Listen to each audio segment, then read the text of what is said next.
Bom, olá a todos, sejam bem-vindos à nossa disciplina de Geometria Analítica. Neste nosso primeiro encontro, a intenção é apresentar algumas noções preliminares envolvendo segmentos orientados e vetores.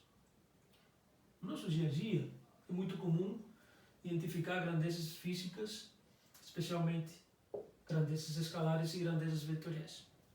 A grandeza escalar, que no sentido físico é definido por um número, são comuns, por exemplo, comprimento. Você pode expressar a unidade de medida do comprimento em milímetros, centímetros, metros, quilômetros, anos-luz. A massa, uma outra grandeza escalar, você pode representar por unidade de medida miligramas, gramas, quilogramas, toneladas, etc. O tempo, segundos, minutos, horas. Temos outras grandezas escalares, físicas escalares, como por exemplo a área, o volume, a temperatura, etc. E por outro lado estão as grandezas vetoriais. As grandezas vetoriais são aquelas que, além do significado físico, pode ser atribuído um módulo de direção e sentido. Então, nesse caso, temos, por exemplo, a velocidade, cuja unidade de medida comum metros por segundo, ou ainda quilômetros por hora, por exemplo. A aceleração, dada em metros por segundo quadrado, centímetros por segundo quadrado, etc. A força, né, que normalmente é muito comum, ser definida como sendo a massa vezes a aceleração, pode ser expressa em Newton, como unidade de medida, que é quilogramas metros por segundo ao quadrado. Outras grandezas vetoriais que podem ser destacadas e que estaremos explorando ao longo da nossa disciplina, com aplicações, podemos citar deslocamento, impulso, aparece aqui, campo elétrico, campo magnético, etc. Bom, em relação a esse tipo de grandezas, antes mesmo de definir o que seria uma grandeza vetorial, de forma geral vetor, é interessante introduzir algumas questões preliminares, como por exemplo a definição formal de reta orientada ao eixo. Uma reta R é orientada quando se fixa nela um sentido de percurso considerado positivo e indicado por uma seta. Por exemplo, nesse caso, temos esse percurso como sendo positivo para essa reta orientada. Então, uma reta orientada é quando você define esse percurso, nesse caso, um sentido. E nesse caso particular, esse sentido que está sendo definido, ele é considerado positivo. Por exemplo, o sentido oposto a esse seria o negativo.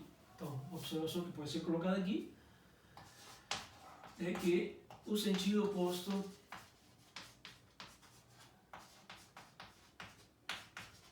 é negativo, sendo este um sentido positivo, certo? Sem perda da generalidade. E uma outra observação importante a se destacar aqui é que uma reta orientada é denominada eixo. Então, na verdade, na literatura, quando encontramos a terminologia de reta orientada, é, na verdade, identificada como sendo um eixo. Uma outra terminologia utilizada. Agora, o que seria um segmento orientado? O segmento orientado, nesse caso, ele é determinado por um par ordenado de pontos. O primeiro deles, nesse caso, A, representado pelo ponto A, representa a origem desse segmento orientado. E outro ponto B, que representa a extremidade nesse caso. Então, temos dois pontos, um deles representado a origem desse segmento orientado, A, e outro representando a extremidade. Em particular, podemos destacar o segmento nulo, que nesse caso é quando a extremidade coincide com a origem. Do ponto de vista de representar esse segmento nulo, teríamos que ele se reduz a apenas um ponto. Por quê? Porque a extremidade coincide com a origem, nesse caso por definição. Então seria esse segmento nulo restrito apenas a um ponto. Correto? Segmentos opostos. Bom, entendemos por segmento oposto a um dado segmento, por exemplo, o segmento oposto ao segmento AB, como sendo o segmento BA, ou seja, nesse caso, o segmento oposto a esse segmento AB sendo BA, para o segmento AB a origem é A e a extremidade é B. Para o segmento BA, a origem seria B e a extremidade seria A. Portanto, identificamos aqui o segmento oposto ao segmento AB como sendo o segmento BA. Então, o segmento AB, correto? Seria o segmento orientado, correto? Vamos identificar aqui, implica que o segmento BA seria oposto a esse segmento AB, correto? Bom, em relação a outra medida, outra classificação, outra propriedade envolvendo os segmentos orientados, teríamos em relação à medida de um segmento. Se é possível também identificar a medida de um segmento. Comprimento ou módulo, né? Como também é conhecido. Então vamos supor que temos um segmento AB e definimos uma unidade de medida, aqui, de comprimento. Que seja esse comprimento aqui, como se fosse uma unidade de medida. Pode ser dado unidade de comprimento em qualquer um das unidades de medidas aqui representadas. Então, de forma geral, unidade de comprimento, UC. Então, observe que esse segmento AB, ele tem como comprimento, como módulo, correto? Como medida desse segmento, 3 unidades de comprimento, certo? Se eu defino isso aqui como unidade de comprimento, eu conto 1, 2, 3 unidades de comprimento, correto? Então é importante destacar esta notação A, B, dessa forma, como a notação para o comprimento de um segmento orientado. Destacar aqui 2 observações. Os segmentos nulos, por definição, têm comprimento igual a 0, toda vez que eles são representados por apenas um ponto. E, conforme esperado, se você tiver um segmento AB, ele terá o mesmo comprimento do que o segmento BA. De fato, se você for pensar no segmento AB e o segmento BA, você tendo o segmento AB, você pode definir automaticamente o segmento BA. É aquilo que tinha sido comentado. A origem do segmento AB é A, que é ao mesmo tempo a extremidade do segmento BA. Por outro lado, a extremidade do segmento AB é o ponto B, que ao mesmo tempo seria a origem do segmento BA. Correto? Você tem a reta suporte do segmento orientado AB paralela à reta suporte do segmento orientado CD. Não precisam ter o mesmo sentido, mas sim a mesma direção. Observe que aqui, nesse caso, A e B, AB e o segmento CD têm a mesma direção e o mesmo sentido. Aqui, AB, segmento AB e segmento CD têm a mesma direção, porém sentido contrário. Aqui estamos nos referindo a exclusivamente eles terem a mesma direção. Se isso acontece, nesse caso, retas ou pontas paralelas, ou ainda se isso acontece, caracterizado por ter retas ou pontes coincidentes. Certo? Então, destacar que só é possível estudar os segmentos, né, os sentidos dos segmentos orientados que têm a mesma direção, como nesse caso, por exemplo, nesse caso daqui. E que 2 segmentos orientados opostos têm sentido contrário, que era o que estava sendo destacado aqui. Ou seja, nesse caso, o segmento CD tem sentido contrário ao segmento CD, aqui nesse caso, sentido contrário ao segmento DC e vice-versa. Uma definição importante a ser comentada aqui é em relação aos segmentos equivalentes. Por definição, 2 segmentos orientados AB e CD são ditos equivalentes e se denota desta forma: AB equivalente ao segmento CD, quando eles têm a mesma direção, o mesmo sentido e o mesmo comprimento. Você precisa verificar essas 3 condições. Nesse caso, AB é equivalente a CD, por exemplo, conforme aparece aqui. Eles têm a mesma direção, nesse caso, né, retas supostas coincidentes, têm o mesmo sentido, positivo, né, ambos, e o mesmo comprimento, se você for dar uma olhada. Então, você pode ter essa representação, ou ainda essa representação aqui em termos de um paralelogramo.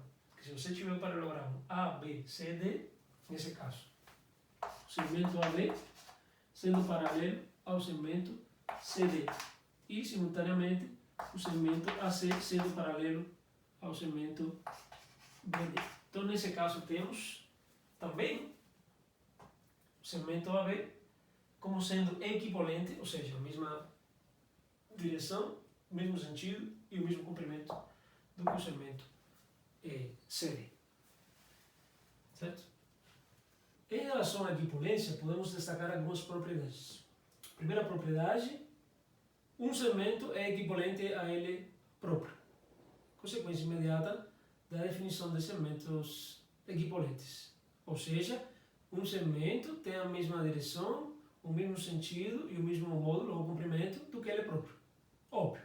Essa propriedade chama-se de propriedade reflexiva.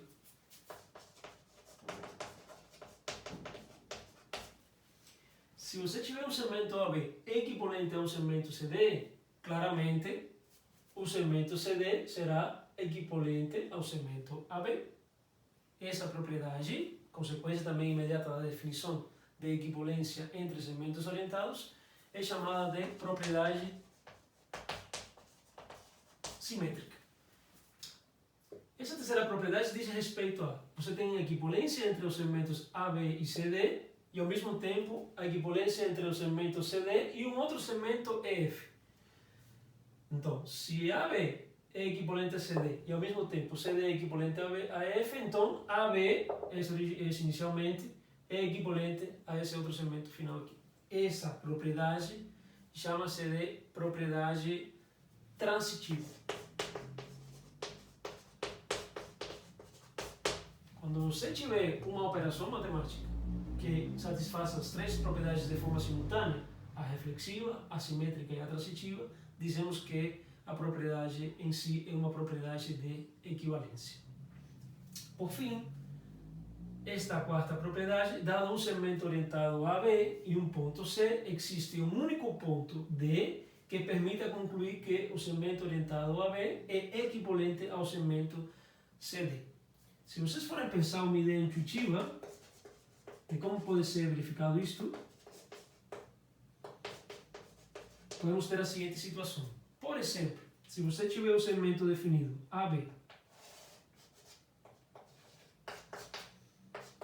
e um ponto C qualquer, observe que você pode procurar e localizar num ponto, no caso, no plano, por exemplo, um ponto D que permita, que garanta que a direção, o sentido e o comprimento desse segmento que eu irei construir, CD, seja o mesmo que o segmento AB. Observe que eu posso fazer isso sem problema nenhum, construindo aqui um paralelogramo. Coisa seria suficiente. Ou ainda, podemos ter a própria reta suporte como sendo coincidente para ambos os segmentos, tendo um segmento inicial AB, um ponto C ainda sobre a reta suporte, C, e o ponto D sendo selecionado de forma que você tenha equivalência, ou seja, um novo segmento, esse ponto é único, permite concluir que esses dois segmentos são equivalentes, ou seja, tem a mesma direção, o mesmo sentido, positivo nesse caso ambos, e o mesmo comprimento ou módulo, certo? Então isso aqui são propriedades importantes envolvendo a equivalência de segmentos orientados. Porém, a rigor, quando a gente trabalha com esses entes matemáticos que têm direção, sentido e comprimento, a gente pensa automaticamente em vetor. E precisamente a forma de definir vetor passa por esta propriedade de equivalência. E a rigor, a definição formal de vetor seria, no caso, um vetor determinado por um segmento orientado AB, que seria o conjunto de todos os segmentos orientados equivalentes a esse segmento AB pré-definido. Então, por exemplo, aqui representado temos alguns vetores, esse vetor aqui, esse vetor AB, o vetor V, o vetor XY, como sendo o conjunto de segmentos orientados, todos eles equivalentes com esse segmento de referência orientado AB. Então, observe que o vetor em si, ele, a rigor, é definido como sendo um conjunto Formado por quê? Por todos os segmentos orientados equivalentes a um segmento orientado de referência, nesse caso, AB. Observe que esse segmento orientado XY é um segmento qualquer do conjunto, representado aqui, de vetores. Então é importante destacar que a construção do vetor em si, as características do vetor em si, são as mesmas de qualquer um dos segmentos orientados que o identificam, seja no conjunto. Ou seja, isto é, em relação ao módulo, direção e sentido do vetor, nesse caso são iguais e correspondem ao módulo, direção e sentido de qualquer um dos segmentos representados. Então, por exemplo, na hora de a gente identificar o vetor, a gente pega um representante desse conjunto. E aí esse representante a gente chama de vetor. Por quê? Porque um representante desse conjunto de todos os segmentos equivalentes a um segmento equivalente a um segmento orientado ao lado, tendo a mesma direção, o mesmo sentido e o mesmo comprimento, a esse elemento a gente chama de vetor. Então a notação normalmente é reservada para vetor, por exemplo, para o vetor AB, você pode escrever AB com seta aqui, pois você já está acostumado na física, ou ainda a diferença entre a extremidade do segmento e a origem, ou simplesmente uma letra minúscula, nesse caso V, com a seta identificada assim. E essa notação aqui, que seria o vetor V, por exemplo, aqui identificado entre essas linhas aqui, entre linhas, define e denota o que seria um módulo do vetor V. Um módulo, comprimento, do vetor V nesse caso, correto? Então é importante que fique claro o fato de termos o vetor como sendo um representante do conjunto de todos os segmentos orientados equivalentes a um segmento orientado dado. Ou seja, lembrando que a equivalência entre segmentos orientados passa pelo fato deles terem todos e cada um deles mesma direção, mesmo sentido e mesmo comprimento. Algumas propriedades de vetores podem ser exploradas, como por exemplo uma que é extremamente importante, que trata sobre igualdade de vetores. Por definição, dizemos que dois vetores são iguais, ou seja, o vetor AB é igual ao vetor CD, se é somente se ambos são equivalentes. Ou seja, a igualdade de vetores se dá através da equivalência entre eles. Ou seja, dois vetores são iguais desde que eles tenham a mesma direção, o mesmo sentido e o mesmo comprimento. Correto? O vetor nulo. O segmento nulo, por serem equivalentes entre si, todos eles, determinam um único vetor. E esse vetor é chamado de vetor nulo ou vetor zero. E denotado dessa forma aqui, que seria o vetor único que define esses vetores, todos os vetores que definem os segmentos orientados nulos, certo? Então seria o vetor zero ou o vetor nulo, identificado dessa forma. Vetores opostos.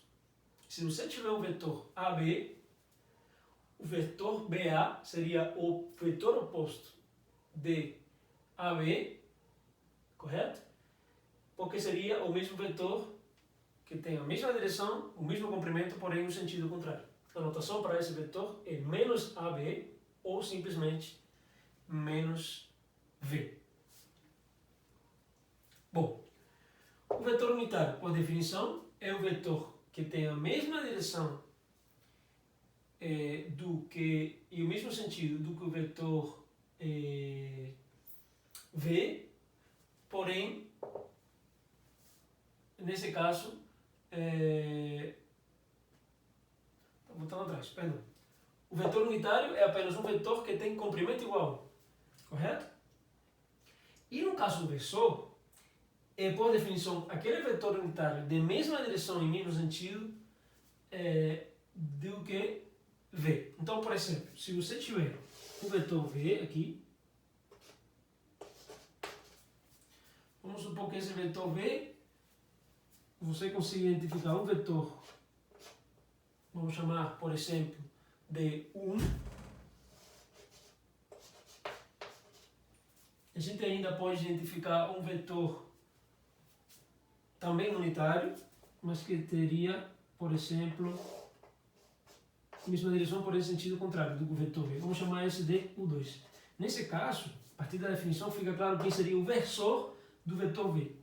Se aqui estiver a unidade como sendo o comprimento 1, esse vetor aqui 1, precisamente o 1 seria o versor do vetor V. E nesse caso, o 2 não seria versor de V, certo? Porque tudo bem, ele é unitário, tem a mesma direção do vetor V, porém em sentido contrário, correto? Então destacar o 1 como versor de V, porém o 2 não é versor do vetor V, correto? Por outro lado, temos os vetores colineares. Os vetores colineares, a rigor, são vetores, por exemplo, dois vetores, né, U e V, eles são ditos colineares se tiverem a mesma direção. Então, por exemplo, você pode ter dois vetores colineares com retas opostas coincidentes, correto? Então, por exemplo, conforme tinha sido comentado anteriormente, você tem um vetor U e você tem um vetor V. Então, por exemplo, o vetor U pode estar representado pelas extremidades A, origem A e extremidade B, e um vetor V podendo estar representado pela origem C e extremidade D. Por exemplo, aqui a gente pode chamar de vetor V. Então, U e V, aí nesse caso, são colineares. Por quê? Porque eles têm a mesma direção, correto?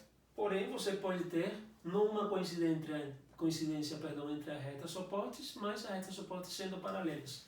Nesse caso, você pode identificar retas opostas paralelas para ambos os vetores. Para o vetor U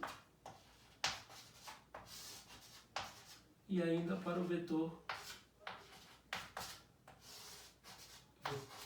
Então, nesse caso, tanto para esse caso quanto para esse caso, temos os vetores como sendo colineares, correto? Por fim, vale a pena destacar os vetores coplanares. Bom, o nome já indica. Vetores coplanares seriam vetores que estejam contidos no mesmo plano. Então, por exemplo, se a gente pegar três vetores, U, V e W, vetores não nulos. Ao princípio, o número de vetores não importa, poderia ser um número maior. U, V e W, se U, V e W pertencem ao mesmo plano, a gente vai identificar como P maiúscula, que é uma notação usual para plano, dizemos que eles são coplanares, nesse caso, estando no mesmo plano. Então, por exemplo, imagine que a gente tem um plano π, e esses vetores, eles são coplanares, se estão simplesmente no mesmo plano. Então, por exemplo, se o vetor U, o vetor V e o vetor W pertencem ao mesmo plano, então eles são coplanares, correto? Então é importante destacar essa propriedade aqui de vetores coplanares, a definição formal de vetores coplanares. Duas observações importantes a serem feitas. A primeira observação é que o fato de que dois vetores quaisquer são sempre coplanares. Se você for parar para pensar e pegar um ponto no espaço, por exemplo, podemos pegar a origem naquele ponto, tanto para um representante desse vetor, sendo equipolente, né? Entendendo que a igualdade de vetores se dá para equivalência. Então, a origem para dois vetores, tanto para U quanto para V. Se você representar a partir da mesma origem, tanto um representante do vetor, que é o conjunto de todos os segmentos orientados equivalentes a um segmento orientado dado, certo? Apenas lembrando a definição. E você pegar o vetor equivalente ao vetor V, que seria o próprio vetor V, que é um representante do conjunto dos vetores, como sendo, por exemplo, aquele vetor de mesma direção, mesmo sentido, mesmo comprimento do vetor V, naquela mesma origem, a gente define um único plano. Uma vez que você identifica aquele ponto como sendo a origem dos dois vetores, correto? Agora, a questão é em relação a três vetores. Três vetores poderão ou não serem coplanares. Por exemplo, coplanares quando isso acontece, nesse caso, teríamos os três vetores no mesmo plano, ou ainda podendo ter apenas dois vetores no mesmo plano, porém o outro vetor em um outro plano. Então, nesse caso aqui, teríamos três vetores U, V e W como sendo coplanares, porém, nesse outro caso aqui, teremos U, V e W não sendo vetores coplanares. Correto? Continuando com os vetores, podemos definir algumas operações envolvendo vetores. Por exemplo, adição de vetores. Então, suponha que você tenha dois vetores, U, representado em azul aqui, e o V representado na cor verde. Se você for identificar, por definição, a soma entre esses dois vetores, vamos identificar como sendo, por exemplo, o vetor S de soma. Você pode identificar esse vetor como sendo um vetor cuja origem coincide com a origem desse primeiro vetor e a extremidade como sendo a extremidade do segundo vetor. Ou seja, dessa forma que é definida a soma entre os vetores U e V. E esse novo vetor S representado como sendo um vetor onde A representa a origem do vetor U e também do vetor S, e esse ponto C representando a extremidade, né, nesse caso,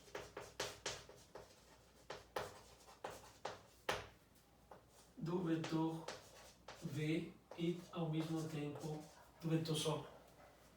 Correto? A gente pode aqui citar um exemplo. Se você tiver na aeronáutica um avião decolando, por exemplo, com uma determinada velocidade representada por U, e você tem por outro lado a velocidade do vento. Se você for identificar quem seria o vetor soma nesse caso, você pode identificar a velocidade do avião representada por esse vetor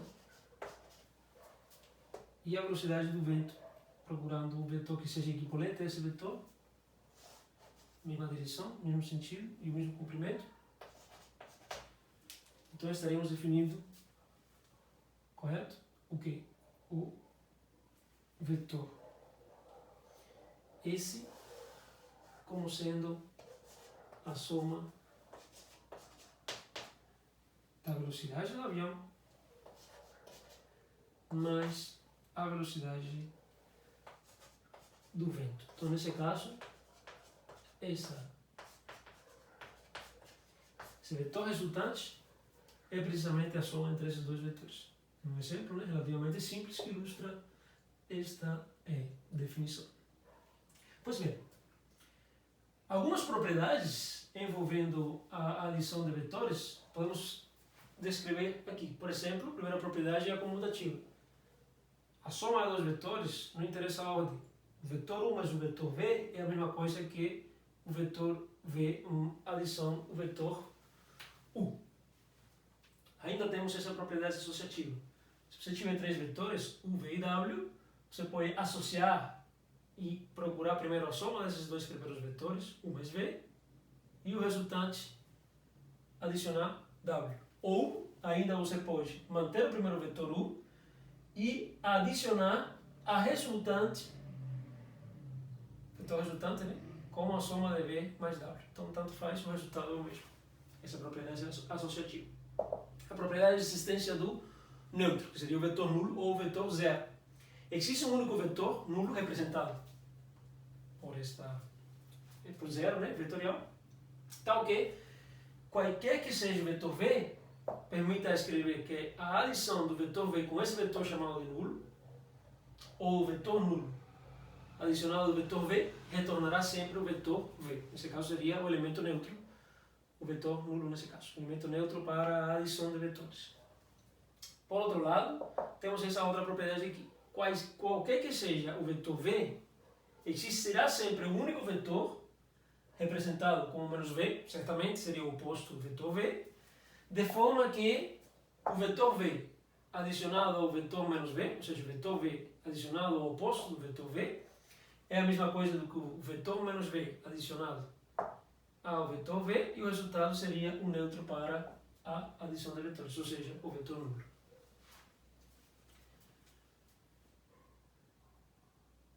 Essa propriedade é conhecida como a existência do elemento oposto. Que é da mesma forma. Por exemplo, se você pensar para números reais, temos o zero. Que o número, quando você adiciona, qualquer número dá o próprio número. Qualquer número mais o zero dá o próprio número. Zero mais qualquer número dá o próprio número. Aqui, de forma análoga, se você pensar em números, temos sempre o oposto, né? O oposto ao número. Por exemplo, 3 mais menos 3 é a mesma coisa que menos 3 mais 3, que é igual a zero. Ou seja, sempre existe aquele elemento oposto. Aqui não é diferente para o caso de vetores. Continuando com outra operação importante sobre vetores, podemos destacar a diferença. Mas antes de falar da diferença, é importante entender que, de fato, a diferença ela é definida, diferença entre dois vetores U e V, como sendo a soma do primeiro vetor, certo? A adição do primeiro vetor com o oposto do segundo vetor. Então, entendemos a diferença entre vetores como sendo a soma de um vetor com o oposto do outro vetor. Primeiramente, esse fato precisa ser esclarecido. Se a gente retornar como é construída a soma de vetores do ponto de vista geométrico, podemos ter essa representação aqui. Vamos supor que os pontos A e B, origem e extremidade, sejam do vetor A e C, origem e extremidade, definindo o vetor V. Se a gente fazer o completamento aqui do paralelogramo, podemos ter nesse lado o vetor U também, pelo fato de serem equivalentes, ou seja, iguais, e a mesma coisa completando o paralelogramo aqui, definirmos o vetor V. Lembrando que no caso da soma de dois vetores, é aquele vetor que geometricamente é representado como tendo a origem do primeiro vetor e a extremidade do segundo vetor. Então, a rigor, a soma entre U mais V é precisamente esse vetor aqui que a gente representa pela letra S, por exemplo. Então, aqui seria a adição ou soma dos vetores U e V. Essa regra aqui aplicada, essa metodologia, chama-se na literatura de regra do paralelogramo, que permite você construir um paralelogramo para enxergar geometricamente a construção da soma ou adição entre dois vetores. Ou dois mais vetores, mas aqui apenas dois vetores. Seguindo a mesma ideia, do ponto de vista diagramático nesse contexto aqui, nessa configuração, podemos mais uma vez definir o paralelogramo, nesse caso completando aqui o paralelogramo com o vetor U e analogamente com o vetor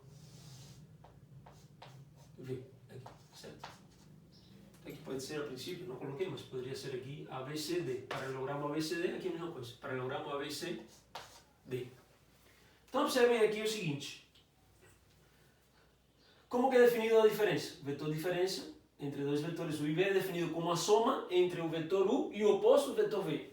No entendimento que, se o vetor V é esse daqui ou bem esse daqui, que seria o vetor menos V? O vetor menos V seria o vetor mesmo, o vetor V apenas mudando a extremidade com a origem. Ou seja, se o vetor V tem esta direção, o vetor menos V seria esse outro vetor tendo o sentido a mesma direção, porém sentido contrário. Então, nesse caso aqui, observem que a soma ou a adição entre os vetores U e menos V seria, por exemplo, nessa configuração, esse vetor U mais menos V.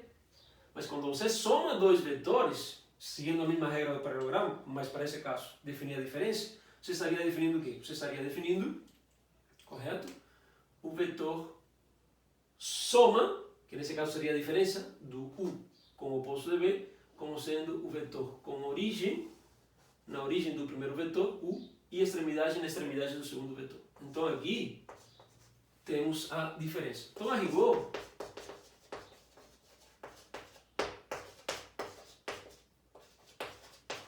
no paralelogramo, aplicando a regra do paralelogramo, na diagonal principal do paralelogramo, podemos definir a soma entre os vetores que conformam o paralelogramo. E nessa diagonal secundária, o vetor que define a diferença entre os dois vetores que conformam o paralelogramo. certo? Então é importante termos essa informação do ponto de vista geométrico. Algumas propriedades de multiplicação do vetor por um número real, entre elas podemos destacar que se tivermos um vetor v diferente do vetor nulo e um número real k diferente de zero, lembrando que é asterisco, são todos números reais diferentes de zero, podemos definir o produto de um número real por um vetor como sendo um outro vetor, vamos chamar aqui de P, como sendo K vezes V, tal que ele satisfaz as seguintes propriedades. Em relação ao módulo, o módulo desse novo vetor definido como produto do número real por um vetor seria representado por o módulo do produto, né? P, o vetor P como sendo um módulo de K vezes V, ou ainda um módulo de K, o número real K, vezes o módulo de V, correto? Então, no entendimento que o módulo ele pode ser amplificado, ou não, uma contração, uma amplificação, do comprimento do vetor V. Se o K for um número positivo, por exemplo, 1, tanto P quanto V têm o mesmo comprimento. Se o K for menor do que 1, no caso, P teria um comprimento menor do que V. E se o K for maior do que 1, o P teria um módulo ou comprimento maior do que V. Então temos essa relação entre esses vetores em função do módulo. Em relação à direção, observe que se você tiver um vetor P como sendo K vezes um outro vetor, se você tiver um vetor numa determinada direção, né? Multiplicar por K, que seria para K igual a 1, seria o próprio vetor. Para K maior do que 1, seria o vetor amplificado. E para K menor do que 1, seria o vetor comprimido, o próprio. Então, portanto, a direção é a mesma do vetor V. Ou seja, P e V têm a mesma direção.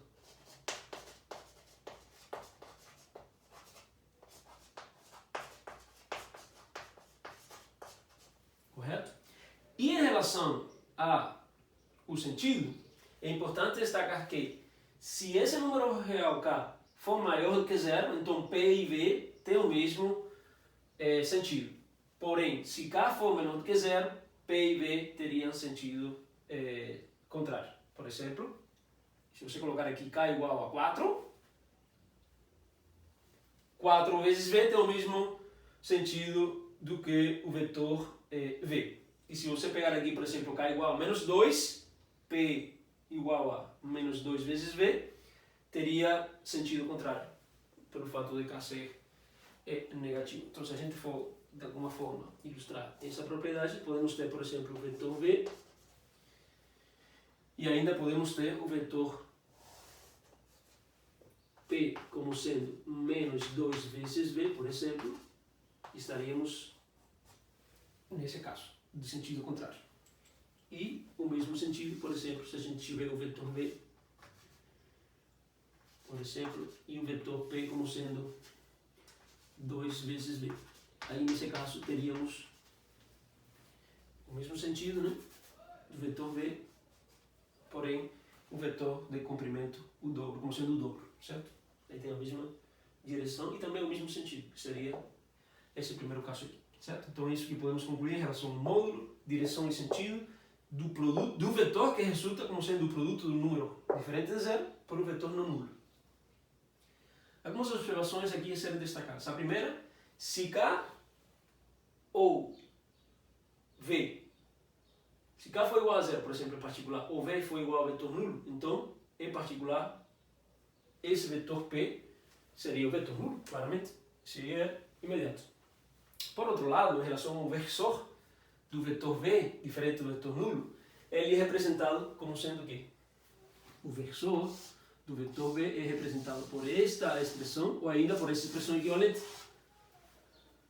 É importante destacar o fato do vetor V ser diferente do vetor nulo para que o módulo de V seja diferente de zero e essa expressão faça sentido matemático.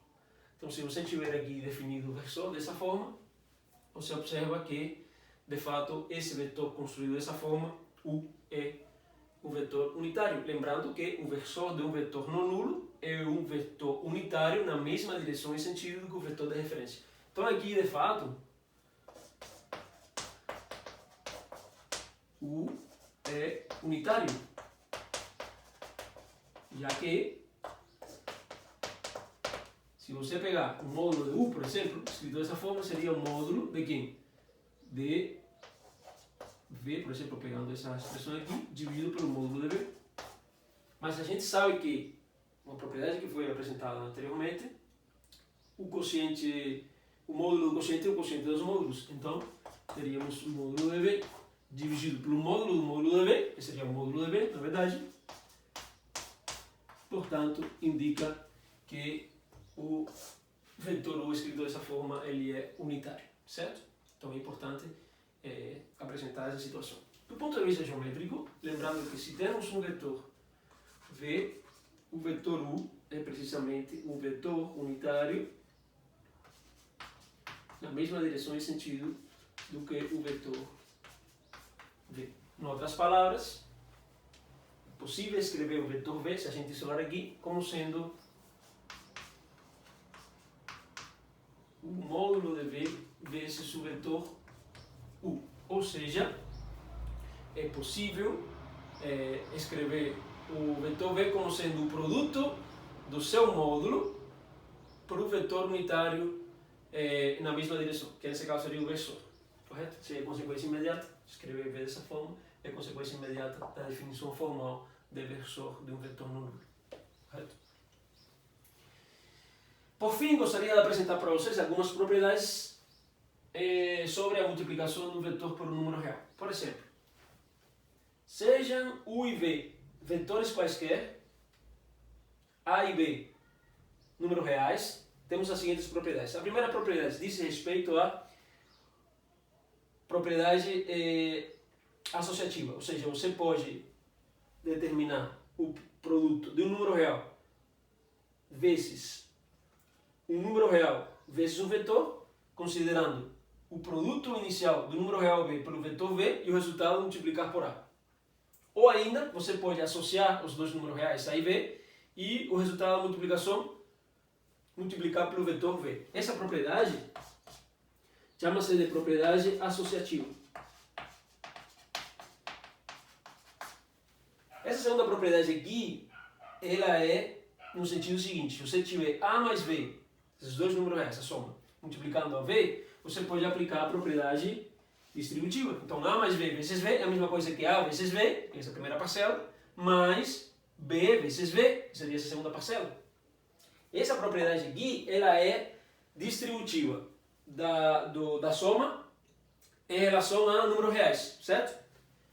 E aqui temos uma propriedade similar, porém aqui não está sendo somados números reais, mas sim vetores. Então você pode aplicar também aqui uma propriedade distributiva que permite escrever esta expressão como sendo A vezes U, A vezes a primeira parcela, seria essa parcela daqui, mais A vezes V, que seria essa segunda parcela daqui. Então, tanto essa propriedade quanto essa são propriedades distributivas. A primeira,